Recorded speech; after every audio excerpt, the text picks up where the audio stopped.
Hey guys, welcome to this week's Money and Investing Show. This week we are looking at the very latest development in the investment management space, superannuation.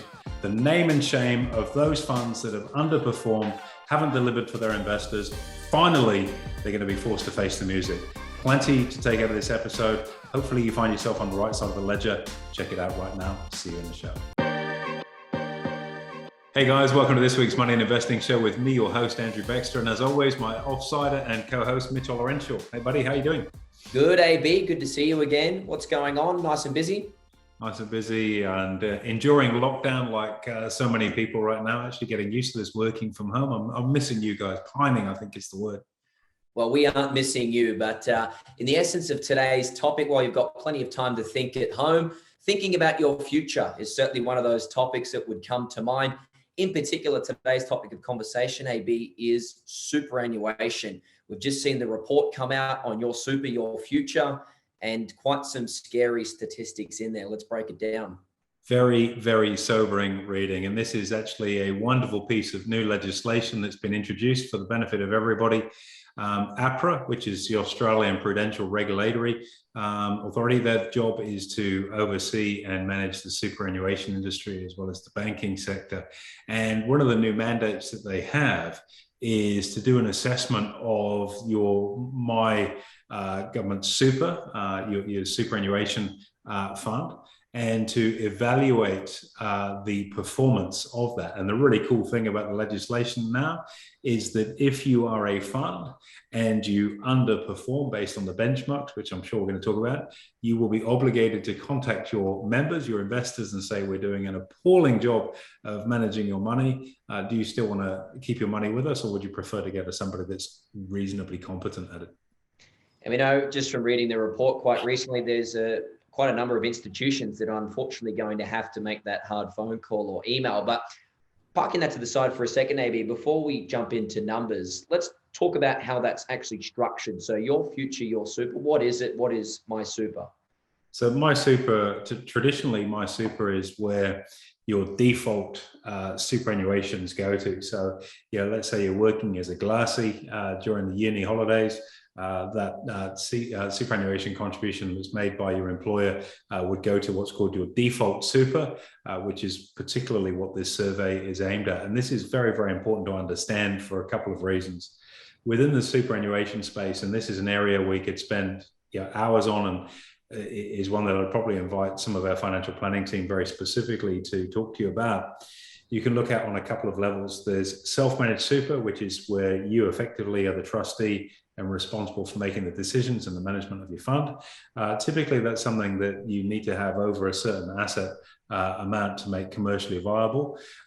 Then you have retail super, is where you've perhaps seen a financial planner or you've shopped around and decided that you want to give your superannuation money to a particular funds manager in order to manage that cash for you.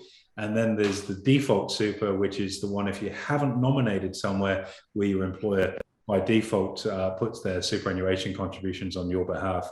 And I would suggest that on that spectrum, there's quite a varied, and this is why this legislation is so important, there's quite a massive variation in the level of financial sophistication. Someone that's managing their own super, you'd argue, probably is, or certainly should be, a little bit more sophisticated and savvy financially, to be able to manage your own money. Those people in the middle in a retail super are people that have had the nous to look around and make a decision. And then at the bottom of the totem pole, I suppose, are people that are really almost oblivious to super and that, just put money in my super and it goes to that default super on your behalf. And these people have, and I want to use the word, I feel, have been brutally exploited by the managers of that money over quite a considerable period of time, which is now coming to light with this report. It's kind of like being given a lawyer by the government when you've been locked up for the first time. You haven't got your own, so you're given the one by default, which is kind of luck at the draw at best as to what kind of performance you're going to get. However, in this instance, AB, your future, your super, there's been some pretty big household names that have really come to light in the past couple of days since the addition of this report. What were the results that we saw? What did we actually find? So the way that this survey has been conducted, APRA have looked at 80 default super funds, which cover around about $900 billion worth of investors' money. And out of that survey, 13 of the funds surveyed out of the 86 have failed to be able to meet the benchmark performance criteria that they're supposed to be targeting. Which is a staggering statistic, because you and I have actually had a look at the benchmarks for the various asset classes, and they're pretty conservative, to say the least. If we look at, say, for example, Australian equities, which is where a lot of people's super would be invested, the 8-year average return as the benchmark is just 7.88%. Now, I know to fail as such this particular test, you've actually got to underperform that by greater than 0.5%, which means some of these funds are pulling down, who have failed, a maximum of around 7.3% on money. It's not a great return in what is being a record high stock market. Look, it's a dreadful return. And let's really take a moment to quantify this too, because at a headline level, and looking at the way that this has been reported in the financial press, people are actually going, oh, that's actually not bad. Only 13 funds have failed to meet the test. That's actually not bad. That's quite good. And that may be an acceptable outcome for you, that's actually quite good. But let's just take a step back for a moment. Those 13 funds represent $56 billion of other people's money. And how many people are we talking about? There are 1 million members of those funds whose manager of their retirement planning has failed to get the bullseye, or at least the dart in the right part of the board. Now, that is staggering when you think about it. It's 13, and it doesn't sound too many funds out of a survey of 86. 1 million people have been disadvantaged by this so far. And this is the first round of reporting. So this is an enormous breakthrough, great piece of legislation in terms of why it's been brought in to take these people off the gravy train where they've literally been getting money for jam. And I'm sure there's going to be somebody that watches this or listens to this, wherever we've posted it on their social, and they're going to go, oh, it's hardly fair to tar us with that brush. The bottom line is, when you manage people's money, you're entrusted to do it. And out of those funds, 1 million everyday Australians with $56 billion of money hasn't been stewarded properly. And if you look at just an Australian equities performance, they have failed to hit a 7.5% return on average over the last 8 years. Now, the other thing that looks into, by the way, is the actual fees that these people pay. And a lot of those fees are hidden because in the performance benchmark, it only looks at the management fee. You think, oh, my super is pretty good. They don't charge a big management fee, but they don't take into account the administration fee, which is not included in that particular calculation. And when you start to add those two together, you realize not only is your fund underperforming, you're also paying a lot more in fees than perhaps you thought you were. And we're also in an environment where inflation is running at 3.8% as we record this podcast today. So you got to say, well, what's your net looking like out of that? Say your fund's making 6.8%, take out 3.8 for inflation, net 3% return on your money after fees, or maybe not even after fees. Terrible figures, terrible figures. Yeah, it's just simply not worth it. And the question I have to you, AB, then is, if you are one of those 1 million people who do receive an email or a phone call from their super provider to say, hey, look, we underperformed, we didn't quite achieve the results we would have liked, whoopsie daisy, what are you doing in that situation to remedy? Because quite simply, this is no laughing matter. It's your retirement that you're talking about here. Well, as a point of note, I think you'd be the only person in your generation I've ever heard say whoops-a-daisy. So well done for expanding your vernacular. Very impressive. Thank you very much. What do you do if you've discovered? One of the things that most likely these companies will do is like, give us a chance. And I just read into one particular fund, which was the Maritime Services Fund. Previously, they had money with Host Plus, and earlier this year, they've actually taken over the management of that money themselves. And their CEO is going to say, look, it's going to take us some time to turn this around. And you've got to ask yourself a very simple binary question. If you're faced with correspondence from your super provider that says, look, you've got to give us time to turn this around, the performance figures that are being used are over the last 8 years. How much longer do you need to turn things around? And the only reason it's probably being turned around right now is because it's front and center, and people are finally being made aware that they've been on a graving train, paying fees for average performance. And because it's a default super where they haven't really had any input, in some instances, people don't even know where their super is. And that in itself is quite scary. It's a whole area of financial markets that is now in the process of being cleaned up by, the curtain being open and going, look how bad this is. This has to stop. And it poses the need for the need as such for more financial literacy, which is what we specialize in. So if you are one of those unlucky people, AB, how easy is it to simply grab your super and move it to maybe a more profitable one at that? Is that a simple process?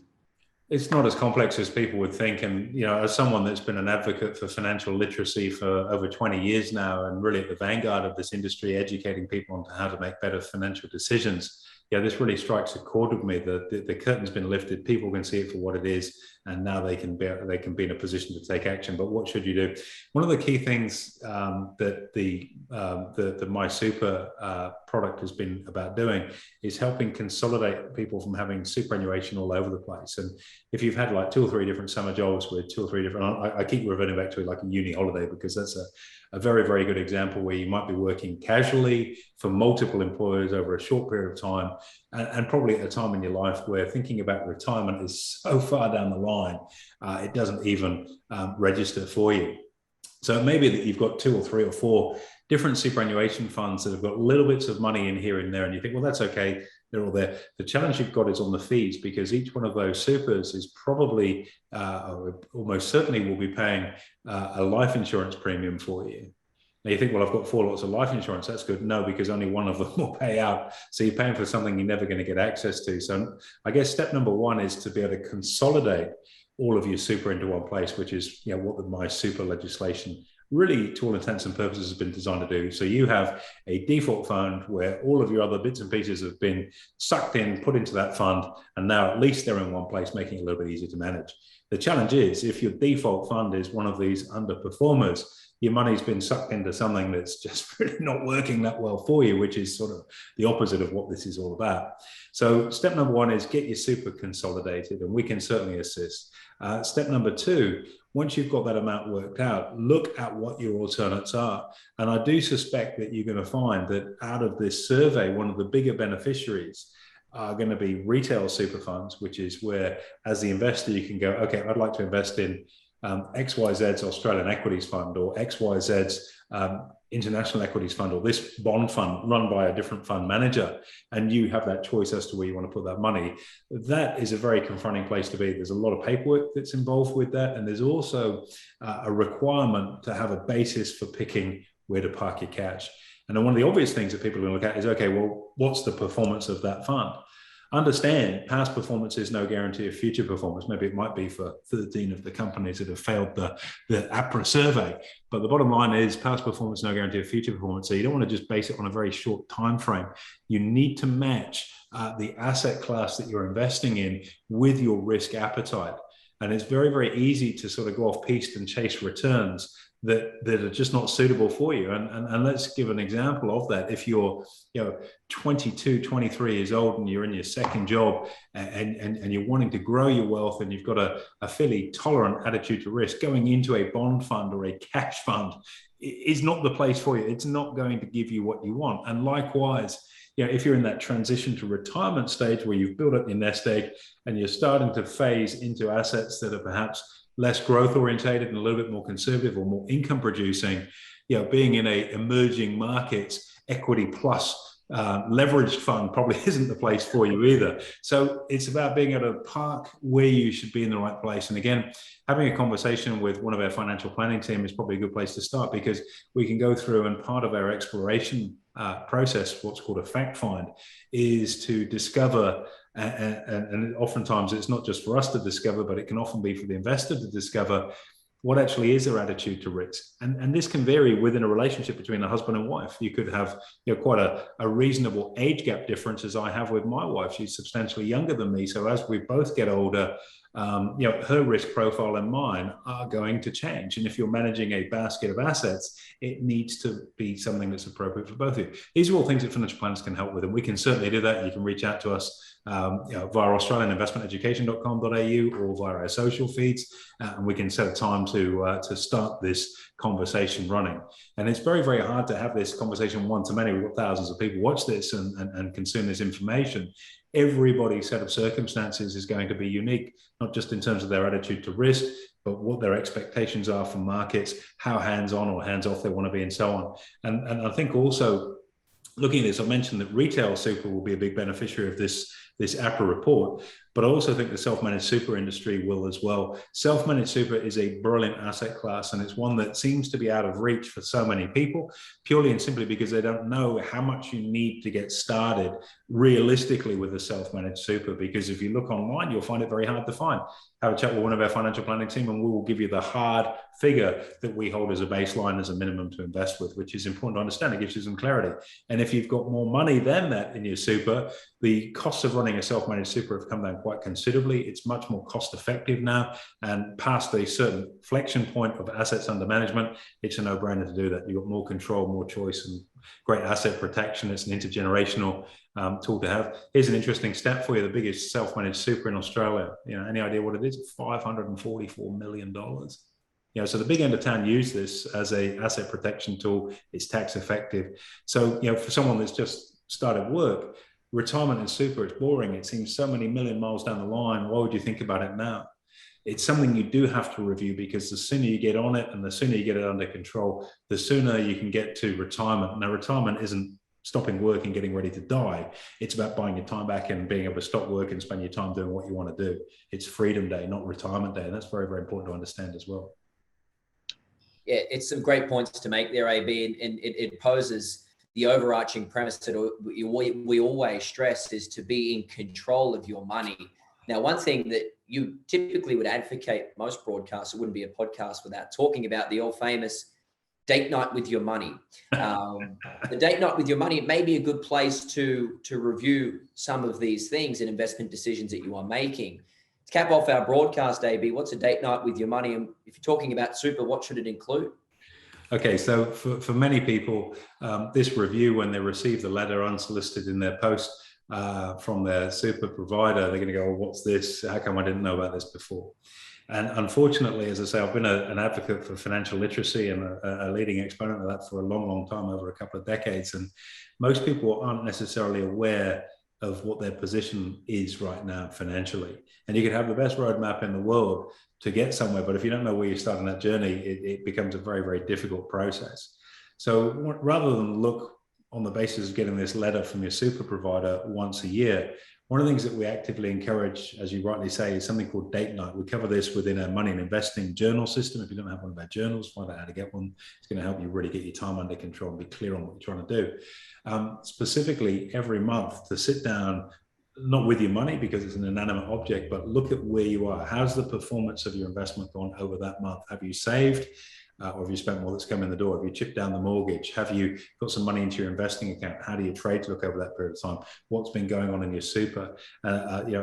Is your property tenanted? Are you going to do something to maybe split the block to add some value to that asset? Whatever it may be, but regularly do this each and every month, because the longer you leave it, the harder it might seem to get under control. It becomes just this insurmountable, massive ball of pain.